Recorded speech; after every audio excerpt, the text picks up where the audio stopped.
Huh? What's this all about? Isn't that Ms. Hinkle's junk press? No, that's the junk press from my trawler. You need to help me fix it. Yeah, but it looks exactly like Ms. Hinkle's junk press from the tutorial in Part 1. So what? Who's going to notice? Those who played Part 1 don't even need a tutorial. Yeah, but I bet they're gonna play it through anyway, because they just can't get enough of me. Count me out. I'm definitely not gonna suffer through this whole tutorial thing again. I mean, it was stupid enough the first time around.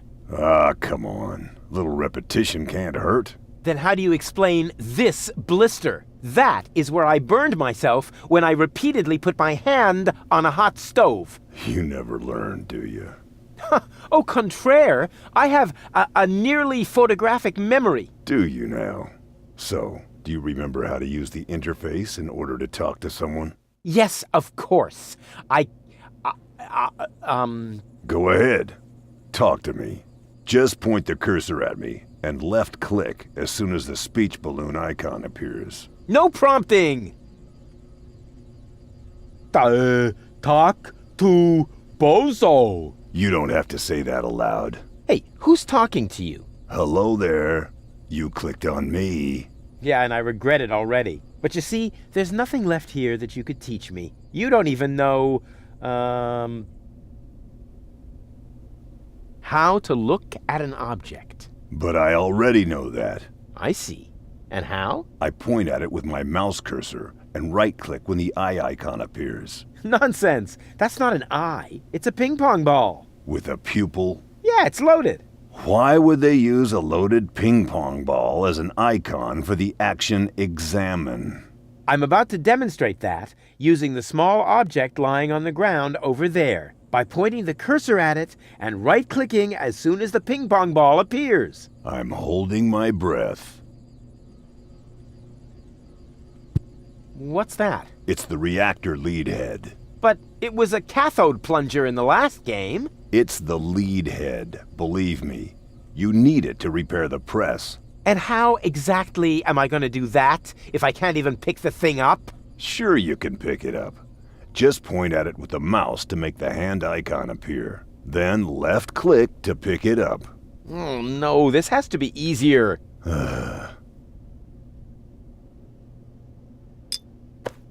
Huh? Where'd it go? You put it in your inventory.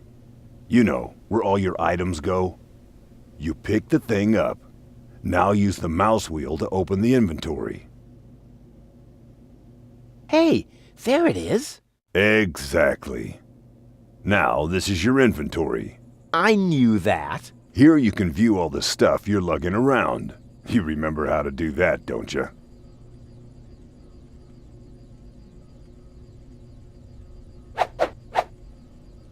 Look here, Bozo. I fixed the part. I won't believe that until I see it in operation. I know. My handyman skills are really incredible.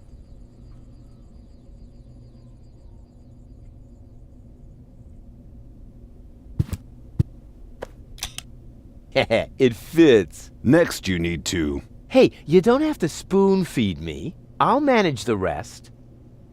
Whatever. When you're ready, you need to... Hold your horses, will ya? It's just a button. I think I can manage without your help. Rufus, don't! You're standing right under the... Don't panic. You don't think I'd fall for the same feeble gag twice. So, what was that again? I pushed this button here, and then... Didn't look all that feeble to me. They came out of nowhere. With their cruisers, plasma weapons, and mechanical beards. Organize. They took our village by force. They left nothing behind but tears and devastation. They were looking for gold and Elysium, the girl that fell from the sky. And only one person was prepared to save her. He woke her up, contacted her fiancé, and took her to the lower Ascension station, only to learn the shocking truth once he got there. Cletus, Gold's fiancé, wasn't acting out of love. He had an agreement with Ulysses, the mysterious leader of the Organon, and Argus, his right hand. They needed the Ascension codes, hidden away in Gold's brain implant, and they wanted to erase her memory. They wanted to make sure no Elysian would ever know that our world is inhabited. For their goal was terrible beyond imagination. They wanted to blow up our world.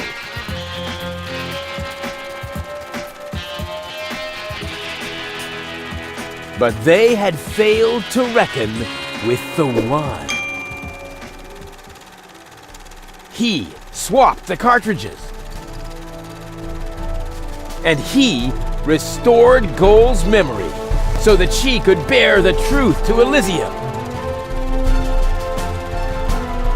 The name of this one man, this selfless hero, was Rufus.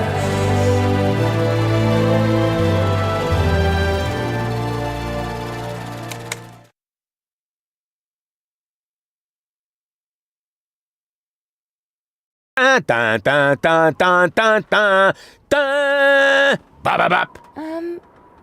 That wasn't the whole story, was it? That was the first part. I think it's going to be a trilogy. Sounds a bit unbelievable. Yeah, unbelievably cool. But if it really all happened like that, shouldn't I be on my way to Elysium with Cletus? So what are you doing here? Where is Cletus? Why am I unable to remember any of this? And forgive me for asking, but why is there a burning saw blade stuck in the side of the ship? Oh, that. Oh, well, I was about to get to that part. So listen up. Da da da da da da da da da da dun dun dun dun.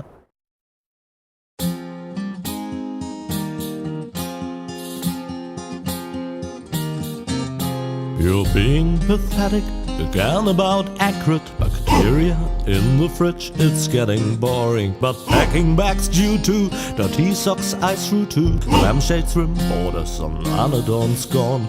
Didn't I explicate it? Are you still not persuaded? Stress growing on your tympanic membrane. Remember Deponia, self-sacrifices, and oh gosh, now I have to start all over again. Huzzah, all over again.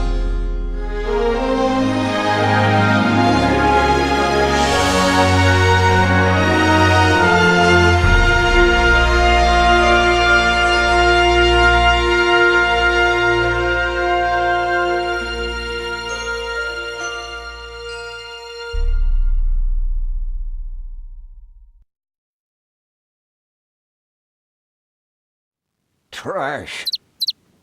Trash. And more trash. Isn't it adorable? Yeah, sure. Hard to imagine I ever wanted to leave here. Ah, Rufus. This is the lad I was telling you about. What? Him? From what you told me, I had imagined a smart young man, not a filthy bum. There's more to him than meets the eye. When I first met him, Rufus was still a... How shall I put this? Just say it. I was a self-indulgent slob, but I'm steadily improving. That's right. Right now, for example, he is helping Bozo to get the trawler shipshape. So I am. I was going to ask you whether I can borrow your hammer. No problem. You can take it from my toolbox over there. Thanks, Doc. You're the best. I still don't know, really. Something just doesn't seem right about that boy. But Grandma Utz, whatever are you talking about?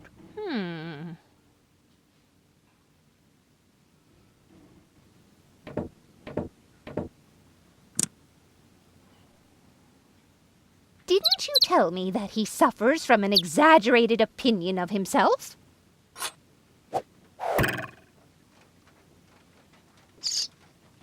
Those days are over. Rufus has learned a lot. He is much more careful than before. Rufus seems like a brutal thug to me. Rufus? Brutal? Never.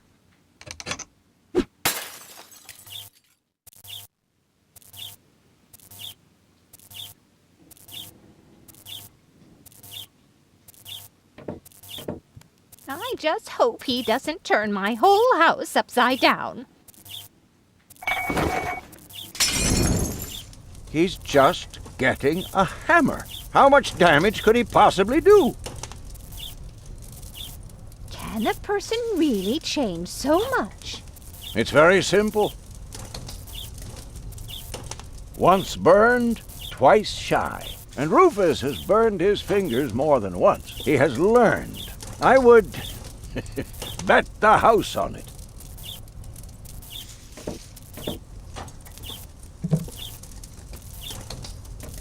All I'm saying is that he seems very clumsy.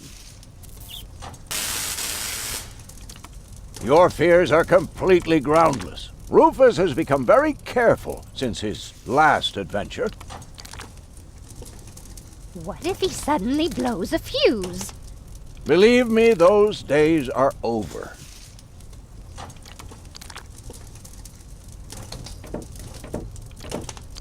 Aren't you worried he might steal something? I trust him completely.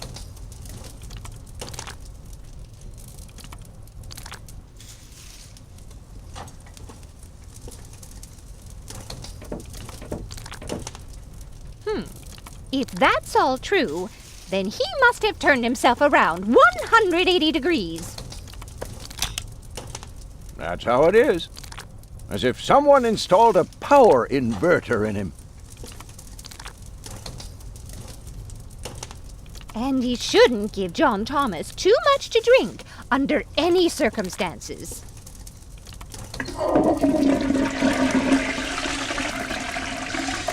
Well, if that's all you're worried about. Something like that can kill a little bird. Rufus isn't going to drown your bird by accident.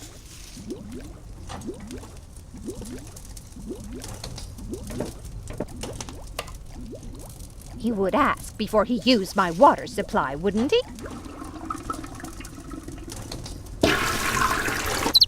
Absolutely. Good, good. I have to get by on what I have until the end of the month.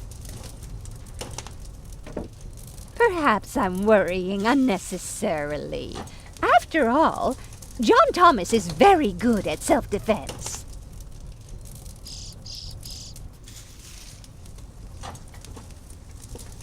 Oh, Grandma Utz, as if that would be at all necessary.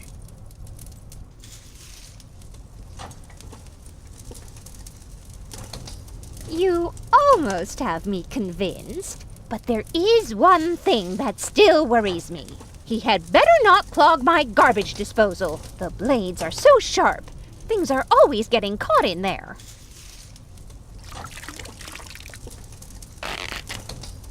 Oh, Grandma, you worry about the silliest things.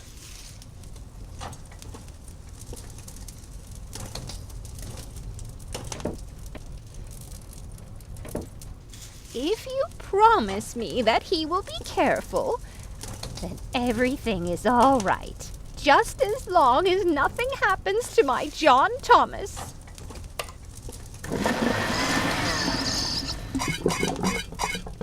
Promise. Then I should apologize. I suppose your Rufus really must have improved.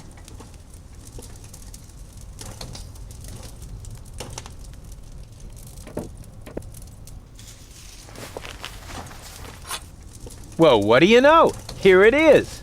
Have you found it at last? Yeah, sure. It certainly took you long enough. I hope you didn't leave a mess. Me? No way. But enough chit-chat. Bozo's waiting. Just relax, Rufus. It's not like anything's on fire. Yeah, exactly. Exactly.